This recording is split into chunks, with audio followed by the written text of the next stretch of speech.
Welcome to the Work Hard, Play Hard podcast. My name is Rob Murgatroyd, and I'm a former doctor turned lifestyle entrepreneur. Each week, I interview some of the best minds on the planet on the science of achievement and the art of fulfillment. Come take this journey with me. Excuses are over. It's time to live. These traditions and these practices came from the very simple human reality of how do you survive in the most lethal ecosystem on the planet, and how do you hunt some of the most sophisticated animals, period. Coming from learning in the jungle side, they're huge fans of pushing people to their edge and using altered states of consciousness to gain insight and sort of shift our habitual ways of relating to our inner worlds and outer worlds. And he's like, hey, Tyler, this guy I know knows this guy, I think his name's Tatum Channing. I'm like, Sanjay, I think you mean Channing Tatum. Sanjay reached out to Channing and said, hey, you got to check out this drink called RONA. Channing responded saying, RONA, we live on RONA. What's up, everybody? This is Rob Murgatroyd, and welcome to another episode of the Work Hard, Play Hard show. This episode features Tyler Gage. You can find him on Instagram and elsewhere at Tyler Gage. So I wanted to have Tyler on the show because he's the first person I know that made a decision to test and try living with an Amazon tribe. Yep, you heard that right. This guy is absolutely fascinating. Let me tell you about him.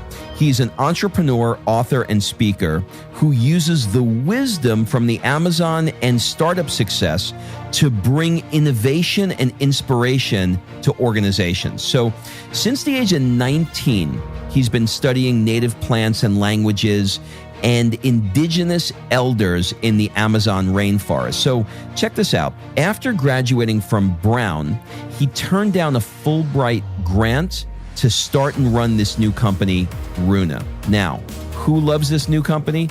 Who's investing in this new company? Channing Tatum and Leonardo DiCaprio. What a story. So Tyler was named as Forbes 30 Under 30 and winner of both the Big Apple Entrepreneur of the Year Award and the Specialty Food Association's Citizen Leader of the Year Award. He's been on CBS This Morning, ABC's Nightline, National Geographic, and he's been in Richard Branson's book, Screw Business as Usual. So in this conversation, we talk about why he decided to live in the Amazon and what he learns. We talk about how he thinks about play, and he tells us the story of how Channing Tatum entered his life. Be sure to take a screenshot of this episode, share it on the socials, and remember to tag me and Tyler Gage and let us know what you thought. So without further ado, please enjoy this conversation I had with Tyler Gage. Tyler, welcome to the show. Thanks so much for having me. So here's what I want to talk about. I'd like to talk about a couple things. One is what you learned from a business perspective about living in the Amazon for sort of the work hard part of the show. And then I want to talk about how you've leveled up areas outside of your business from that experience for the play hard part. And then we'll wrap it up with some rapid fire questions. Sound good? Love it. Okay, cool. All right. So I thought we would begin with your high school years in the suburbs of San Francisco and talk about soccer. You were an okay-ish soccer player, but when a trainer came to you and talked to you about meditation and lucid dreaming, you wound up getting recruited by Brown. Can you sort of unpack that story a bit? Absolutely. Definitely not your normal athletic story by any means. And you definitely gave the good summary. I stumbled upon this trainer, this guy, Dr. Michael Ripley, who is this phenomenal trainer who worked with the U.S. Olympic sprint team and did some phenomenal physical training, which definitely helped me step up my game. But he exposed me to specifically some teachings and some practices using Taoist philosophy and Taoist meditation techniques for athletics, and started using some of these tools. And then through my own stumblings, getting into lucid dreaming and other tangential, seemingly mystical areas of exploration, but always seeing it as very practical. Saw the results. Yeah, as you said, went from being an okay soccer player to getting recruited to the top program in the country. And I fully attributed that to unlocking this other dimension of my game to focus better, to manage anxiety, to prepare, and just to I guess, oil, for lack of a better term, that link between my mind and my body. Very cool. Okay, so what is lucid dreaming then? So lucid dreaming is something that really peeved me in a particular way when I learned about it, because I was shocked at how easy it was to learn. And lucid dreaming is the practice of being conscious in your dreams. So I think most people have had the experience of sort of spontaneously realizing they were dreaming in a dream at some point. And lucid dreaming is the practice of training yourself to be able to do that basically on command or with a higher degree of repetition. A lot of the practices are very easy. I think, like a lot of things, and a lot of things you're interested as well, the basic premise is you put your attention on it, your attention follows, and your experience follows. Every hour, every couple hours, pausing and asking yourself, am I dreaming? Am I not dreaming? And through that habit, you then, in your sleeping mind, then begin to ask yourself, am I dreaming? Am I not dreaming? Which, if you ask yourself that question, vast majority of the time, you'll realize that you're dreaming. Okay, so now I got to go deeper on this, because this is really interesting. So throughout the day, I want to make sure that, because I like to learn things and be able to really apply them. So as I'm going through my day, I'm asking myself, if I use this technique properly, I'm asking myself, am I dreaming? Is that correct? Exactly. So, and there's different ways to do it. I'll use things like phone alerts or calendar reminders. Just obviously with our busy days, it's easy to forget. And yeah, it's a very simple pause. One specific technique people use a lot is to look at their hands. In dreams, oftentimes your hands will look odd, or other things. For certain people, the faces of clocks will look odd or not read properly. But generally speaking, if you're like, am I dreaming? Am I not dreaming? In your waking reality, you're like, yep, I'm sitting on my couch, staring at my laptop. That's a blue tree. That's a green tree. Yep. Okay. And then if you're actually dreaming, you're like, oh, that's a purple clown in a school bus. Like, yep, I'm definitely dreaming. So that's sort of step one. Step two is to, at the beginning of the day, make a list of things you will see during the day. Obviously, quality of sleep plays a role, quantity of sleep plays a role, but generally speaking, just the awareness is key. The purpose of writing down your dreams and remembering your dreams is that if you have a lucid dream but don't remember it, then it's not nearly as exciting or useful. Why do you think most people don't remember their dreams? Well, I would say the deepest root for me, and I think like a lot of these things, is our culture doesn't value dreams. And, we obviously can talk about all the Amazonian side of life, but those cultures deeply value dreams. They value the experience and messages of dreams as a fundamental communication source for life in a very practical way. And they value them as a primary source of connection to deeper parts of themselves, the natural world, spirit world, all of it. So I think a lot of it comes down to that basic reality that we don't value dreams. Before we go too deep into the Amazon, your parents were not super spiritual. Your dad was a real estate broker. Your mom was a stay-at-home mom. But your grandparents were Quakers. How do you think your grandparents, being Quakers, how do you think their values affected your upbringing? I've reflected on that a lot, because growing up, we didn't go to Quaker meetings, but there was this tone and set of implied values in our family that came from them and came from the way that they lived. And my grandfather was the president of the UC system and chancellor of UC Berkeley in the 60s, and very heated moment. I think exposure to him and my grandma, and they just spent so much time traveling around the world in the 30s and 40s. It was awe-inspiring in a certain way. So I think on the one side, there was this sort of openness of horizons that came from exposure to them and a commitment to justice and the work that they did. Very interesting. Okay, so let's move on and talk about Mark Allen. Who is Mark Allen and how did he enter your life? So Mark Allen's the most accomplished Ironman triathlete of all time. If any Ironman athletes are listening, they probably know his name. He's won the Hawaii Ironman 6 times. And he's got this incredible story. He raced the Ironman a few times, couldn't win, was competitive, but couldn't win. And then started training with an indigenous elder in Mexico and won the Ironman 6 times. And he's extremely candid that the reason he won the Ironman was because he learned these techniques to channel his mind and spirit for peak performance and give him that sort of last mile edge to tap this deeper potential that he had. I went to Brown to play soccer, struggled with anxiety and depression. It felt like there were these just parts of myself I didn't have access to and felt a bit lost. And as an athlete, was interested, obviously, in these ideas of peak performance and alternative ways to get there.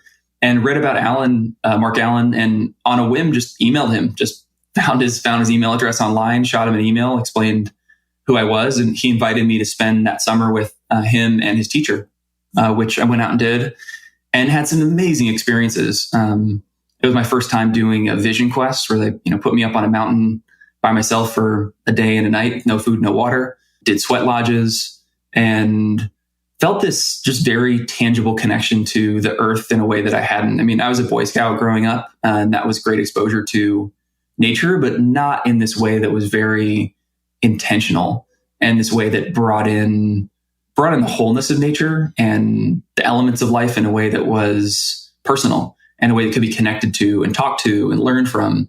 And it just sort of cracked open this other layer of myself that I felt very compelled to explore more deeply. Really, really interesting. Now, have you ever tried to do an Ironman yourself? No, I don't. Something about spending that much time training just disinterests me fully. I love the idea of it. I love excruciating physical challenges. And it's not even necessarily the length of the race that intimidates me, though of course it does. It's more the quantity of time I would have to spend training, and that people training for Ironmans have to train is something that I have not rallied the energy for, and likely never will. Oh yeah, man. You have to be really, really, really down to do that. I have friends that, do it regularly. What's it called? Had somebody who just did it in Coeur d'Alene, I think is a spot that they do it. Yeah. And I think he's spending like 20 hours a week, just training for it. I mean, it's a full-time. It's a good part-time job. Let's put it that way. It's huge. Yeah, it's a huge commitment. Okay. So let's move forward a bit in your timeline. You get invited by a professor to do some research in the Amazon for a summer, but the summer turns into 2 years in the Amazon. What did it feel like at just 18 years old to be living in the Amazon? Yeah, it was not Providence, Rhode Island. That's for sure. Something about it felt very natural. I mean, of course, I can throw on all the normal descriptions of, crazy animals and different languages and all those things, which were real. But something about it felt very grounded and very natural. Yeah, it was something about, as well, for me, being around people who didn't question a lot of these ideas that I was interested in. So, these ideas of valuing dreams that for me, I had to completely stumble upon, and was this weird one in my family or high school who's interested in dreaming. For them, for countless generations, that's the lifeblood of their people. So the idea of valuing dreams was just a completely assumed part of reality. We would assume that we have to brush our teeth. So there's something very relieving in a way about being immersed in a group of people who related to life and related to themselves in a way that I felt like I knew deeper down, but had no reference point to. The other part of living in the jungle, which I think led to a lot of my later work, was there's a lot of polarity in the area. And I'm quite starkly against these ideas of sort of overly romanticizing the native communities. On the one hand, it's true. They have incredible traditions and so much knowledge. And on the other hand, there's a lot of problems. There's a lot of issues. There's a lot of contradictions that have come along with, I think, both their legacy and mostly their interaction with the globalized world. And a lot of that really troubled me. And I was particularly troubled by the struggle these communities have to make money. They have to largely cut down trees or move away from their communities. And there's a just really tragic, really brutal impact on their families of not being able to send their kids to school without money, not being able to get emergency medicine, go to hospitals if somebody breaks their leg. And I think that tension is what really caught me. Oh, I can imagine. I mean, the difference between how you were raised in the States and what that was like must be absolutely shocking. So I guess the short question is, which one do you like better? Would you rather be living there or would you rather be living here? Depends on the day. Definitely depends on the day. I would say my answer and my feelings on that question have probably changed every year I've gotten older, and every year of my life, I live in Bellingham, Washington, which is, the sort of Washington coast north of Seattle. This is where you are currently. This is where I live. Yeah, I live with my wife up here. So clearly I have not chosen to immerse myself fully in the jungle, even though I go back quite a bit. I love going back and love spending as much time as I can there. My wife's pregnant. We have a daughter on the way very shortly. I'm extremely excited to have her spend a lot of time down there and get to be with these families I feel super close to. But I think Taproot up here, at least for the time being, feels right. Amazing. By the way, congratulations on the daughter. I have 2 of them. They're a lot of fun. Yeah, thank you. I'm extremely excited. So, you have all sorts of people up where you are in Washington, but I'm sure that none of them are Shipibo elders. What was interacting with them like on the, if I got this right, the Ucayali River in eastern Peru? Or maybe a better question is, were there any routines or habits that you've adopted personally? Quite a bit. And I put it in 2 camps. So one are the sets of practices that they specifically use in the jungle. And then for me, there's other practices which I've adapted for my own circumstance based on an approach or jungle tool that worked down there that I've adapted up here. On the first side, what I spent years and years doing with those communities down there is a training process around what they call dietas, which are these specific fasting rituals that they do in the jungle. It's largely the sort of protocol of how they train healers, where there are periods of isolation, varying degrees of isolation. You eat an extremely restricted diet, basically eating just, for the most part, bland plantains, specific river fish, yucca. So no salt, no sugar, no spices, no sex, nothing. You're basically trying to just reduce the number of inputs you have mentally, physically, as much as you can. And then you drink preparations from specific plants that they call teacher plants, that they say help teach you in your waking world, in your dreams, that give you strength, that teach you how to heal, teach you how to grow. And you spend weeks to months to years, especially in the old school, doing these specific fasting rituals. So I would say that specific tool has taught me incredible amounts and has been foundational to my life, my path as an entrepreneur, what's gotten me into a lot of my journey, a lot of the ways that I found strength, insight, support, personal growth, deeper resources inside myself through those practices. Even just very minor examples of how I translate some of those basic ideas back up here. I mean, something super, super simple, even like, this morning waking up to chat with you, I do my very best not to look at my screen right when I wake up for at least 20 or 30 minutes, which sounds really simple and obviously something I didn't learn in that form or fashion in the jungle. But the communities are very intentional about how they transition from the dream world to the waking world. And they take a lot of care and caution, almost like they're preparing a really exquisite meal, where they're not just like tossing everything in a pan and lighting it on fire and cooking it up, and that's the meal.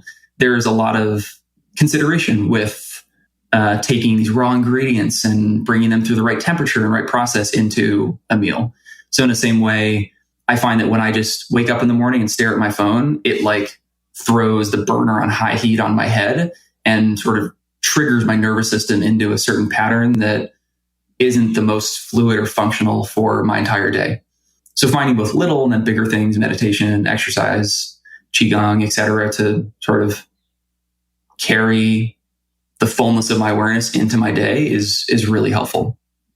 Yeah, I mean, what a blessing that you had being able to learn all of this stuff at such a young age. Yeah, I couldn't agree more. I'm grateful every day of my life that these communities and a lot of these teachers were super receptive, and they loved messing with me. I definitely got messed with a lot in very loving and playful ways. I think I've always been a source of entertainment for a lot of them. I'm happy to contribute that side. But yeah, just feel very lucky and grateful to have a lot of those relationships and guidance. Okay, so the Shipibos use plants like we use pharmacies. So when it comes to plant medicine, what do you think people are paying too little attention to and too much attention to?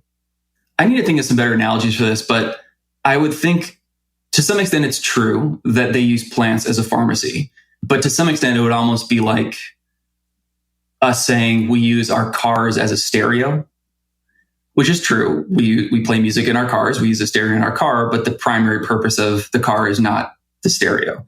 And there's a lot of other more practical purposes of a car than the stereo. So in a similar way, the way that they relate to plants and use plants does encompass a specific use of healing acute and gross physical ailments.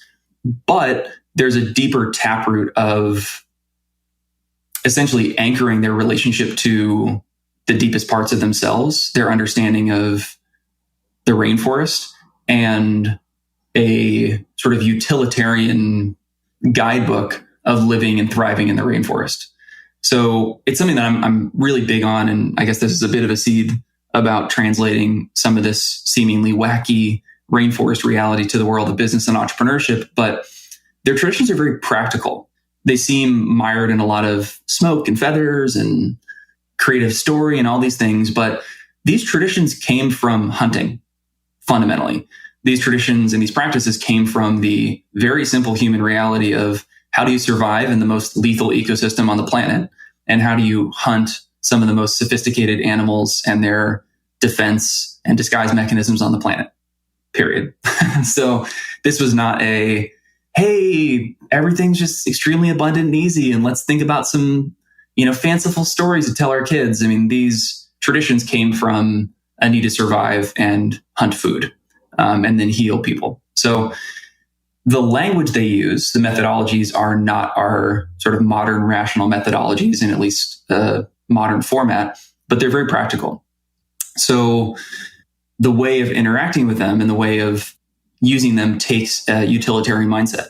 And it's sort of filtering through a lot of messages from dreams, a lot of intuitive feelings, learning how to sort through that sort of murky inner reality that all of us have of, what's my gut telling me? What do I think? Where's this message coming from? Is this true? Is it not? Is this a fear of mine? Is this an insight? And getting a lot of acuity and attention and sort of subtle mastery of that inner framework that is activated from the plants. So long way of saying the plants are a portal and activator into that realm of inner understanding and that realm of relationship and communication with the rainforest. This is such a hotly debated topic right now. People are investing, just major universities now are investing tons of cash in the research of plant medicine. And, things like PTSD, et cetera, the results have been, sort of mind blowing. Even the author, Michael Pollan, if you're familiar with his work, just wrote a big book on plant medicine now too. It just seems to be all the rage. What's your thoughts on that? You think we're going in the right direction? Yeah, absolutely. I mean, there is a bit of a line in the sand. I think what is becoming increasingly popular are these psychedelic treatments. Michael Pollan's new book is great. And a lot of the research has been around MDMA, which is a synthetic compound, but has been showing really promising results, as you mentioned, for PTSD and a variety of other ailments. And then psilocybin mushrooms. Those are the two that have received the most research attention and are showing really promising results in high caliber clinical settings. In the Amazon, a lot of people are increasingly so are familiar with ayahuasca, which is a psychoactive plant medicine that a lot of the different native communities use, that has really dominated the conversation around plant medicine and the traditions of plant healing in the Amazon, which to me is a bit of a shame. The experience of ayahuasca can be extremely intense, very cathartic. It can be an incredibly powerful medicine used in specific ceremonial contexts in the jungle.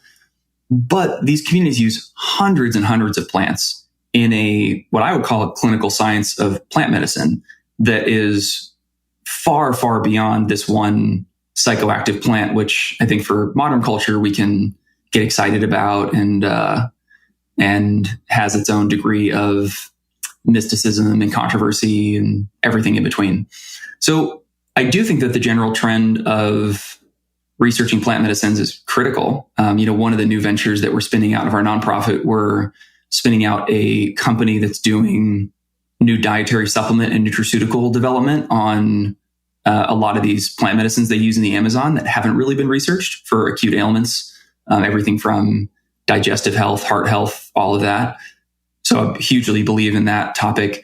specifically around the psychedelic, or at least I'm not a huge fan of that word, but the psychedelic, hallucinogenic, psychoactive side of things. I do believe that there is a potent realm of experience for humans that we miss in the modern world around catharsis. And for me, in coming from learning in the jungle side, they're huge fans of pushing people to their edge and using, again, another term I don't love, but altered states of consciousness to gain insight and sort of shift our habitual ways of relating to our inner worlds and outer worlds. So the ideas of using MDMA, mushrooms, ayahuasca, whatever it is, in a very respectful clinical setting, whether it's an indigenous clinical setting or a modern clinical setting, I think can be extremely valuable. My own personal pet peeve or MO is that we don't think that all of traditional plant medicine is just psychoactive plants, because it's a tiny, tiny, tiny part of it. And I think a lot more attention and energy needs to go to researching the breadth of these plants, especially as the rainforest is, I think, needless to say, very threatened, and the elders who carry this knowledge are very near to being gone. All right. So we talked a little bit about dream interpretation at the start of the show, and I know that there are some rituals around that as well. Can you sort of describe what it was like getting up at 4 a.m. with the community and doing dream interpretation around big fires with clay pots and dipping gourds in it, and how that led ultimately into the business that you're in now? It's such a bizarre connection. Yeah, the experience of it was, I mean, I think I used this word before, it was touching. And I think a lot of these experiences in the Amazon, again, I talk a lot about the tools I learned. I talk a lot about the specific insights and practices and all that, which are critical. And there's this other element to it. It's just always been touching, in a way that might sound kind of light and flippant, but I think we all, and you're a dad, you get it. Those moments where you feel that spark, something touches you in a way that just makes you feel a little bit more alive and a little bit more curious and a little bit more connected. I would say that's really the deepest root of it for me. So as someone who struggled with anxiety and depression, those moments of getting sparked to life are something I really value, of getting connected to the world around me, myself, other people who I didn't know, in a way that felt good and felt nourishing. Those experiences are things I deeply, deeply value. And I think our world is very void of meaningful moments of felt connection. That experience to me felt like something that I wanted to carry forward. And there's always the other edge of it, which is sadness, to experience these traditions, which are very visibly getting eradicated, and these ways of relating and connecting as people, recognizing that there are few opportunities for us in the modern world to touch similar things is sad. It's just really, really, really sad. And that inspired me to want to, find these ways. Like I mentioned before, how do we translate and how do we learn from some of this to, in my mission, most importantly, support these communities to continue doing what they're doing and have viable ways to support their families, earn income that doesn't destroy their families in the rainforest, and then share some of this richness and some of these teachings with the world, which these communities very much want to do. So that was the original seed that led to starting the business. Okay. Can you tell us the story of RONA, or is that the story of RONA? The real story of RONA definitely is more circuitous and has lots of other threads that I get into a bit more in my book. But the long story short was I was immersed pretty deeply in this whole jungle world. I did stumble my way back to school. And in my last semester, got quasi-dragged to a class with some of my friends that was an entrepreneurship class. And for this class, we had to write a business plan as the main class project. And in brainstorming business plan ideas, I threw out the idea of helping another friend of mine who was interested in this idea of commercializing guayusa. So we started to write this business plan, got totally consumed by it, ended up winning Brown's business plan competition and then the Rhode Island State business plan competition. And another bit of a long story short, but I'd received a Fulbright grant to keep doing my research down in the jungle. My business partner, Dan, was looking to go into consulting, and through a pretty deep reflection process, we decided to give it a go, which my formal degree is in literary arts and his degree is in marine biology. So needless to say, we weren't prepared by any stretch of the imagination to actually give this a go, but something about it felt palpably right. Part of our, at least, story we told ourselves that we felt was that if for any crazy reason we can make this kind of a business work, we could help a lot of farmers down in the jungle. And that was the mission. We wanted to build the world's first supply chain for this leaf. It's a leaf that had never been commercially produced, not even within Ecuador. Create a market for it, and then support these communities to grow it sustainably in the rainforest. So essentially using a market-based model, using supply chains to create income for these communities, and then share this really great leaf with the world. That was the idea. Now, I know Channing Tatum is a big supporter, right? Yeah, I mean, so the kind of business growth in the snapshot, we spent the first couple of years living in the jungle, building this whole supply chain for this leaf, which was its own challenge. And then we launched our beverage brand, RONA, which our star product has become a line of, we call them clean energy drinks. So basically we brew these leaves really strong and create an energy drink that we say is from a leaf, not a lab. More caffeine than a Red Bull, just from the leaf, all organic, super smooth taste. You can tell I'm biased and have my marketing pitch on the product pretty down, but phenomenal product. Sounds great. It makes me want to have one. Yeah, it works. It definitely works. But yeah, great product, very on trend. Started selling really well across the board. We got in touch with Channing because one of our angel investors was meeting with, who is this older Indian angel investor. And we were sitting around chatting one day, and he's like, "Hey, Tyler, this guy I know knows this guy. I think his name's Tatum Channing." I'm like, "Sanjay, I think you mean Channing Tatum." He's like, "Yeah, I think that sounds right. Do you know who that is?" I'm like, "Yeah, I'm familiar. I'm familiar with his work." He's like, "Oh, well, do you think he could be helpful to RONA?" I was like, "Yes, Sanjay, I'm pretty sure if he wanted to be, probably could be pretty helpful to RONA." So Sanjay reached out to his friend Neil, who reached out to Channing and said, "Hey, you got to check out this drink called RONA." Channing responded saying, "RONA, we live on RONA. RONA's our jam." He and his business partner and their whole crew turned out had to write the script for Magic Mike in like 3 weeks, and basically discovered RONA at Whole Foods and just were cranking RONAs all day and night to produce the script. So already big fans. Wow. What a great story. And then, well, it gets a bit crazier. So then Neil said, "Oh, that's phenomenal. We got to connect you. You got to meet one of the co-founders, this guy, Tyler Gage." And Channing said, "All right, Neil, nice try, like piss off." Because Channing thought he was completely pulling his leg, trying to pull a prank on him, which they were prone to do. Because in Channing's kind of big breakout movie, Step Up, the dance movie, his character's name was Tyler Gage.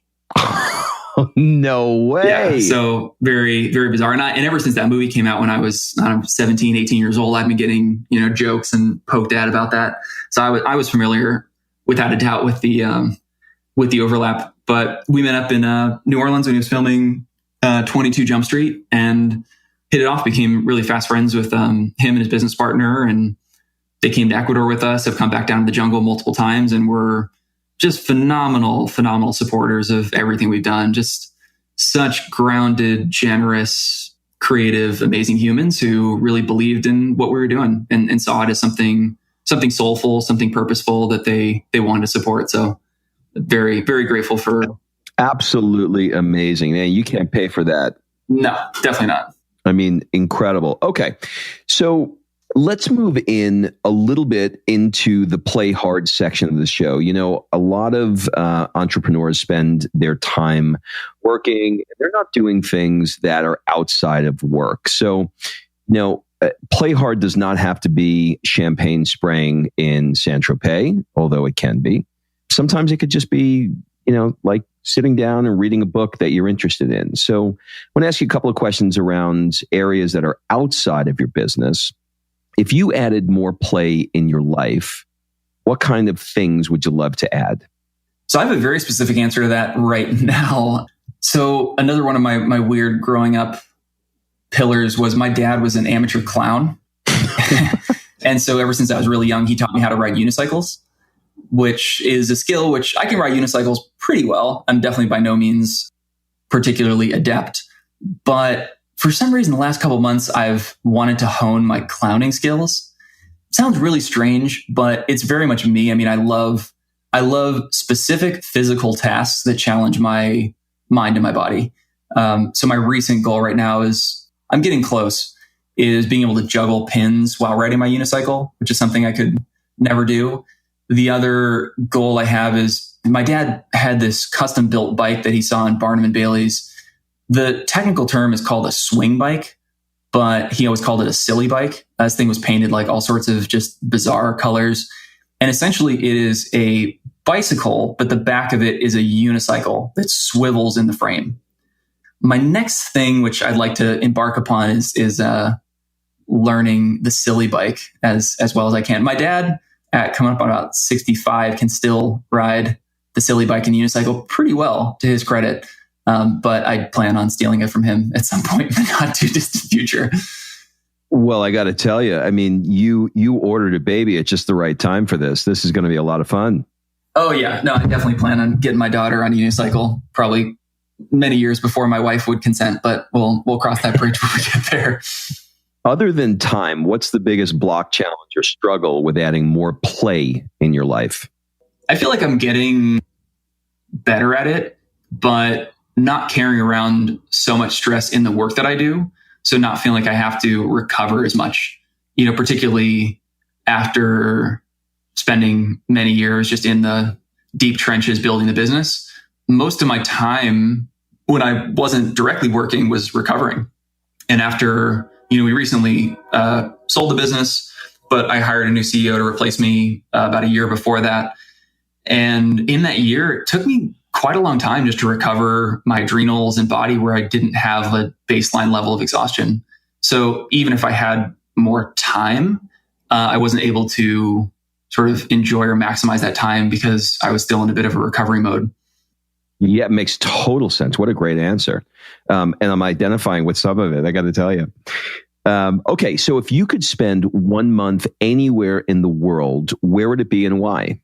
Well, I have a few answers. Whenever I get prolonged stretches of free time, I go back to the jungle. Yeah, I spent the whole month of November last year down there with one of my teachers. And, I think about it pretty much every day whenever I get space to try and get back down there for, weeks or longer. So that's my easy answer. Okay, so last question on the play hard part. When you come to the end of your life and you're lying on your deathbed, what would you regret the most not doing? If you didn't do it, if you're on your deathbed and you're like, shit, I should have done that. It's so funny because I don't actually have a daughter yet. I can feel her elbows squirming in my wife's stomach, which is a bizarre experience, as I'm sure anyone who's had the experience can attest to. It's weird.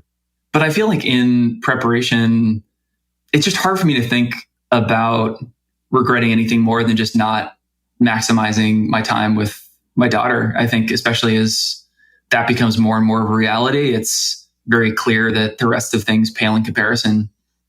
What a great answer. Okay, rapid fire round. Answer as quickly or as slowly as you would like. It's basically a first thing that comes to your mind round. What would your friends say is one of your superpowers? I mean, probably some combination of a misprogrammed sense of needing to make things hard for myself. I think my friends think that I'm really good at just navigating chaos and difficult situations, but they also make fun of me because they're like, Ty, if there's 100 ways to do something, you're going to pick the thing that's like in the 98 or 99th percentile is just the hardest way to possibly do what you want to do. So it's a superpower, but it may as well be an Achilles heel as well. Yeah, definitely both. What's one of the things you're afraid of right now? I have a fear of how I'm going to manage my own accustomed routines, which involve a lot of personal space and a lot of time for reflection, spiritual practices, getting out in nature with being a new dad and supporting my wife and a new kid. I definitely have a lot of fear around how I can sort of nourish myself in the ways that I'm used to when I have other responsibilities that don't allow that same freedom. Can I give you a little coaching? Please. Get up 2 hours earlier. What time do you get up? 5. It sounds like that's probably the plan. It is the plan because it's going to become a shit show the moment that little angel's eyes open. And you are just not going to be able to get things done the way you got them done before. And you're going to be frustrated. You'll be touching on a little bit of resentment. You'll go through some stress with the wife. So this is not even a fear. This is a reality. This is just the way it is. So my advice to you, if I'm just like cutting through it to just give you the absolute honest answer that I can tell you, having done this, I have a 20-year-old now and a 3-year-old. If you can imagine, I've been through it twice and I've had 2 decades to prepare again. And I'll tell you that they are going to throw you off in a beautiful way. Like, don't let me make this worse than it is. They're going to throw you off and you're going to love being thrown off, but you're also simultaneously going to be frustrated with the lack of time that you have for the projects that you're working on and just things that are outside of your family and your children that you want to work on. So the only way to do it is you got to carve out some time really early in the morning to do it, or get out of the house, find a coffee shop and do the work there, one or the other.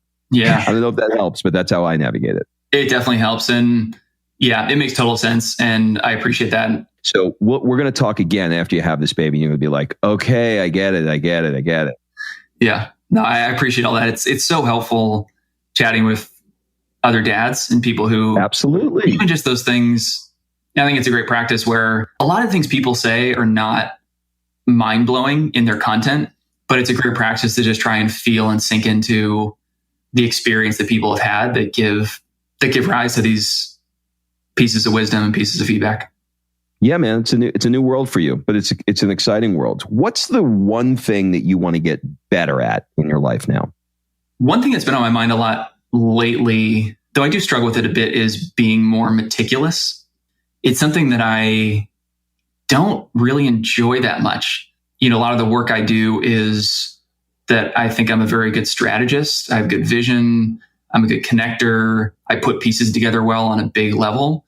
And when I want to be, I'm good at getting in all the minute details and putting everything together and diving into inane Excel reality, but I don't really enjoy it. And I'm very inconsistent with it. But I have been questioning lately how much of a weakness that is for me. And it is that sort of constant thing of, do you just play to your strengths and avoid your weaknesses? Or, do you work on your weaknesses? Read the Strength Finders book if you haven't. Writing that down right now. You will absolutely love it. Take the Strengths Finders test and shoot me a message and let me know what your top 5 strengths are. And read that book, and that will answer every question that you just had. Love it. I will hit you up on that. You got it. Okay, before we wrap up, a surprise round, and that is we're going to change it up a little bit.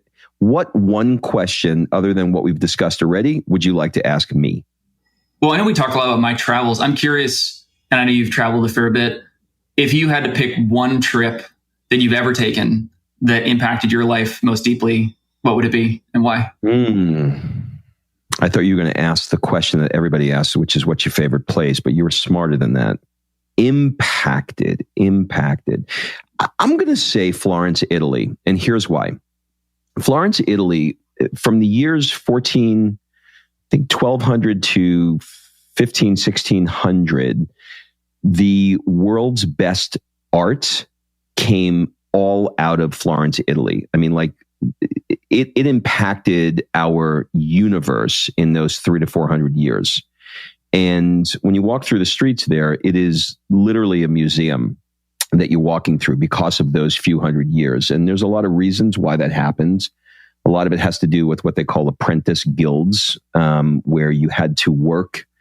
Michelangelo had to work for somebody for 30 years as an apprentice, and he had his own apprentices. And that it doesn't exist as much anymore. It still does. I mean, if you were trying to make shoes, you had to be an apprentice there for 20 years. So walking through the streets of Florence has impacted me on a very, very deep level because of the things that they value. They're not in a rush to get products out into the world. And they value different things. They value fashion at a very high level. And that goes back to hundreds of years ago, what they look like, which is why the Italians dominate the fashion industry. They value form and function, which is why a Ferrari looks the way it does. Not only does it, is one of the fastest cars in the world, but it's also one of the sexiest. You could see a 90-year-old woman walking down the street, as I have, in high heels on a cobblestone street, with red lipstick on, because she values how she presents herself into the world. And I can go on and on and on, but from a world view, I would say Florence, Italy. How old were you when you went? 30. And I'm 51 now, so there you go, right? Nice. Oh, I love it. Very cool. Okay. Do you have any final words, suggestions, or an ask for people that are listening? I mean, just given the way the conversation went, I always invite people to pay attention to their dreams. The other related thing that I'm big on is paying attention to curiosities, and do this with a lot of the sort of coaching or speaking that I do with bigger companies on the innovation front, is to even simply write down the things that are just on the edge of your awareness that you've been curious about, that I think come from a very similar places where dreams come from, that often can provide some sort of insight or instruction or help meld information together in your mind that your normal discipline or area of study or work might not. So whether it's like, I'm just really curious about Cal Ripken Jr. and like what made him so good at baseball, or, my lawn's not growing very well. I'm actually really curious to understand why. And is it nitrogen, or what's the just random stuff that I think all of us have, that, 3 to 10 things in our mind that we're just kind of have a curiosity about to understand why or how, that most of us don't actually spend the time understanding how or why.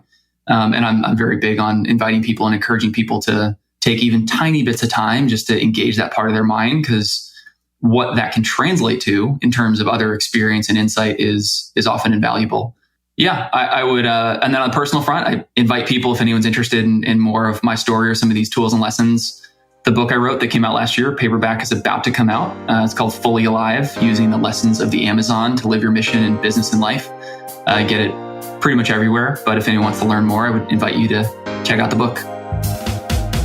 All right. Thanks for listening. If you love this episode and you know someone that needs some help in either stepping up their work hard game or their play hard game, it would mean the world to me if you shared this podcast with them to help me get this movement out there. So if you like what you heard, head on over to iTunes, take 30 seconds and leave me a 5-star review, and I will be forever grateful. So until the next episode, excuses are over. It's time to live.